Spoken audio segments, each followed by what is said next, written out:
I played it for her in the car, and she was like, David, this song is too violent. You're talking about killing people in your music? No, not my son.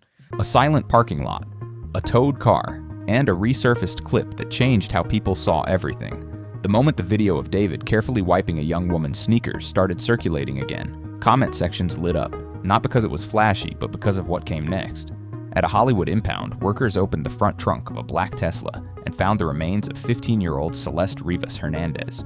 Identification details pointed straight at her, including a small "sh" tattoo on her right index finger that mirrored ink seen on David. Decomposition suggested months had passed since she first went missing, shifting the conversation from "where is she?" to "what happened?" and "when?" From there, dots people had ignored suddenly felt impossible to dismiss. A rumored relationship that began when she was far too young, sightings and photos that placed him near her neighborhood, livestream moments that vanished after requests to delete. Music that once sounded like moody storytelling started reading like a diary, track names, lyrics, even voice notes, while investigators moved on a hillside house with luminol and bag devices for forensics. Labels and brands ran in the other direction as streams spiked anyway, and a family begged for help just to lay a child to rest.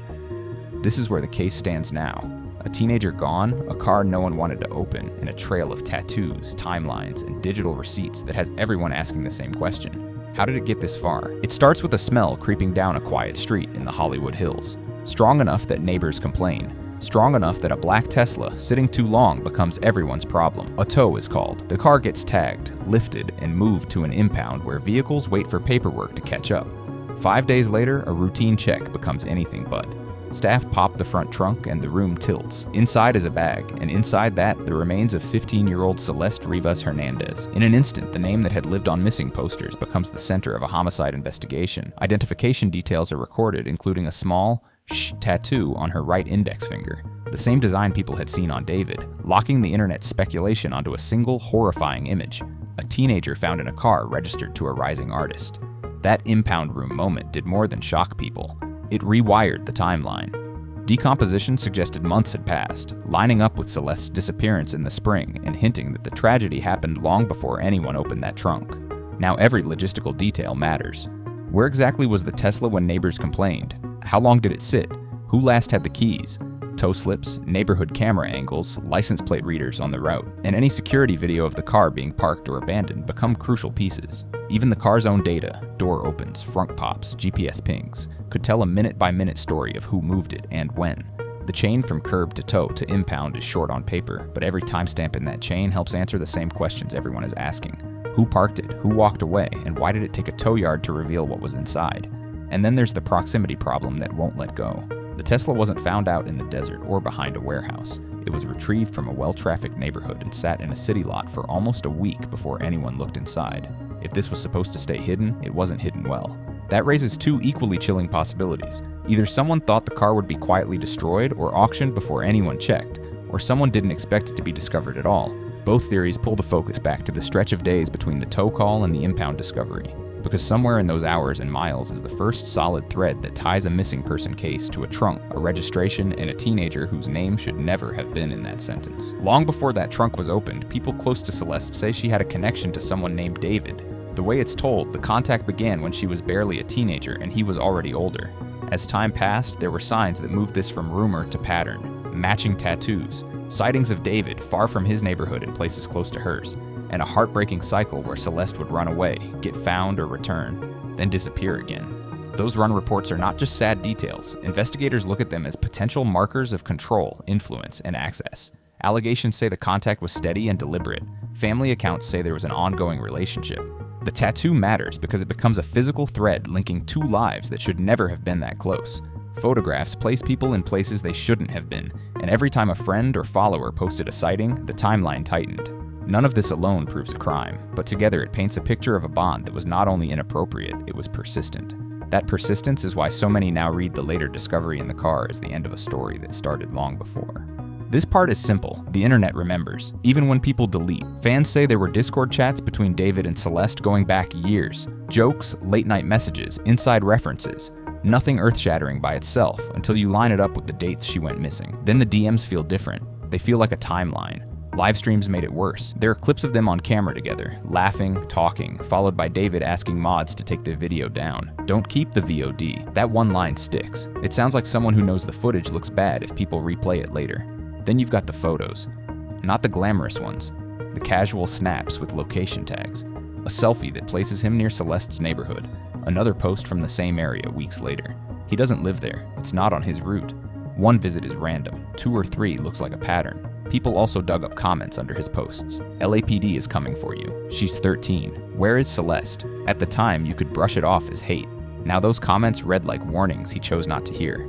Put it together and you get a story the screen can tell on its own. Messages that didn't age well, streams that vanished after a request, and geotags that place him closer to her life than he ever admitted. None of these are courtroom mic drops, but they point in the same direction, and that's why the digital trail keeps dragging this case forward, even when everyone in months before Celeste vanished, a demo with her name leaked on SoundCloud. Not after the headlines, before. That's why people can't shake the timing. Then came Romantic Homicide, released on her birthday a year earlier, with lines about cutting someone off, not feeling regret, and moving on like the damage didn't matter. Heard on its own, it's moody heartbreak. Heard next to a missing person report, it feels like a message. Fans clipped moments where Celeste's voice seemed to be baked into tracks, voicemails. A late-night apology, a warning to figure himself out. If those clips are really hers, it means their private life wasn't just close. It was recorded and embedded in his music for everyone to stream without knowing it. Interviews added more fuel. David talked about writing from the lives of people around him, and he kept circling themes of bonds that don't break and goodbyes that sound final. On stage, he broke down performing Afterlife, twice, weeks apart. People who were there said it didn't look like theater. It looked like someone carrying something heavy he couldn't put down. Even the imagery lines up too neatly. The withered era, the Japanese lily talk, the red spider lily symbol people associate with passing.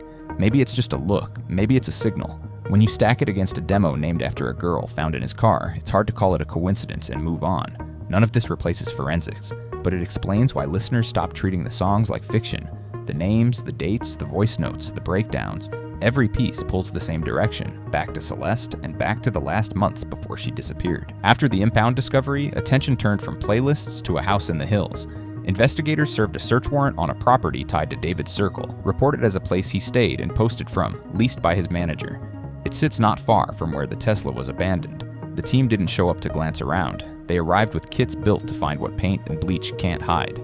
Luminol lights up traces of blood the eye can't see, and when you add reports that parts of Celeste's remains were still unaccounted for, the search looked like a race to pull answers from pipes, drains, and sink traps most people never think to check. Inside, they weren't guessing. They were hunting for anything that ties Celeste to that house and David to her final hours.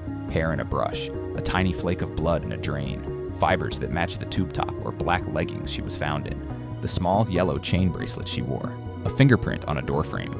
They would compare any of that to what was recovered from the Tesla and to David's own prints and touch points. Around the property, cameras could place who came and went. Phone pings could show if David or anyone in his circle was there the same nights Celeste went missing. On seized devices, they'd look for messages with her name, deleted photos, searches like how to clean or Tesla frunk, rideshare receipts to the Hill address, and calendar notes that line up with sightings. If Celeste's DNA turns up in those drains or her belongings turn up in a closet, that links her to the rooms David used. If nothing turns up, that still says a lot. Either she was never brought inside or someone cleaned early and hard, especially if the lease was cut right after police showed up. Neighbors and location matter too. The house is close to where the car was towed, which narrows the window. If a camera caught the Tesla near that block or a doorbell saw David on foot the same night, it tightens the timeline. If a rideshare dropped him there after the tow call, it tightens it even more. Every timestamp, door unlocks, garage opens, phone connects to the home Wi-Fi, pushes the story one way or the other. For Celeste's case, this is where the search could turn into proof. A match in a lab, a face on a camera, or a phone that puts David in the one place he says he wasn't. Right after Celeste was identified in the Tesla, David's world snapped shut. His tour dates were pulled, the album rollout stopped, and brands cut ties. The label shelved his project and his name disappeared from promo slots he'd already filmed. None of that proves what happened to Celeste. It shows how fast companies move when a case turns serious. At the same time, his songs, especially Romantic Homicide, spiked in streams. People weren't celebrating. They were digging for clues. That surge kept his name everywhere while the investigation kept building in the background. The takeaway is simple. Career fallout and chart bumps are noise. For Celeste's case, the only things that matter are the hard links. What's in the Tesla, what turns up in that house, and what's on the devices. For this case to move, the records have to point straight at David and straight at Celeste. Start with where he was. Phone pings, Tesla logs, and neighborhood cameras need to show him with the car or near the spots where it was parked and towed. If the Tesla's data shows when the frunk was opened and a camera places him there in that window, that's a direct link. Next is biology. Labs would look for Celeste's DNA in places David used. The Hill House drains, bathroom grout, car liners, trunk seals, even on tools or cleaning supplies. They would also look for David's DNA on the bag her body was found in, on the frunk latch, and on any tape or ties. A match that lines up with the timeline is heavy proof. Then the phone trail. Messages or photos on his devices that mention Celeste after she went missing, requests to delete videos, searches like how to clean a car trunk or how to wipe location data, rideshare receipts to the Hill address, and notes that match sightings.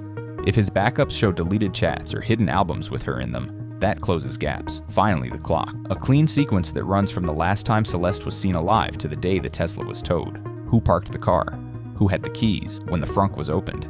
If those timestamps line up with David's movements and his devices, it stops being a theory. It becomes a path that starts with Celeste and ends in a trunk tied to his name. Celeste's remains were found in a Tesla registered to David. The car was towed after odor complaints, and days later the impound team opened the front trunk. Decomposition points to months since death, near the time she first went missing. Identification details matched her, including the small "shh" tattoo on her right index finger, the same design seen on David. Police then searched a house in the hills tied to David's circle, close to where the Tesla was parked.